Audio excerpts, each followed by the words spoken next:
Vijayawada MP Kesineni Nani episode టీడీపీలో తీవ్ర దుమారాన్ని రేపుతోంది. టీడీపీ ఎంపీ కేశినేని నాని అయితే తన యొక్క ఎంపీ పదవికి అలాగే పార్టీకి కూడా రాజీనామా చేయబోతున్నట్లుగా ఆయన ఒక ప్రకటన అయితే విడుదల చేశారు.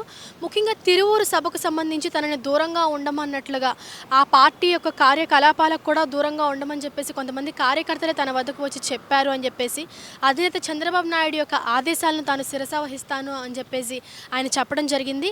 చంద్రబాబు నాయుడు గారే పార్టీకి దూరంగా ఉండమని నాతో చెప్పారు కాబట్టి నేను ఇంకా నా యొక్క ఎంపీ పదవికి కూడా రాజీనామా చేసి పార్టీకి అట్లాగే పార్టీ కార్యక్రమాలకు కూడా దూరంగా ఉంటాను అని చెప్పేసి ఆయన సోషల్ మీడియా వేదికగా చెప్పడం జరిగింది. టీడీపీ పార్టీ ఆఫీస్లో కూడా కొంతమంది ఎమ్మెల్సీలు అలాగే కార్యకర్తలు కూడా వచ్చి వెళ్ళడం ఇక్కడ మనం చూడొచ్చు.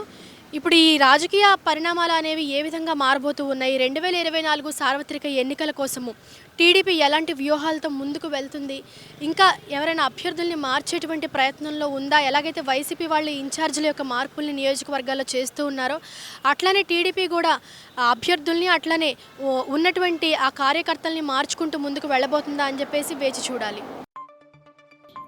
నేనొక నిజం, జరిగే యథార్థాల అగ్ని పర్వతం, జననం మరణం మధ్య జరిగే నాటకానికి నేనే సాక్షిని, సగటు మానవుని గొంతుక నేను.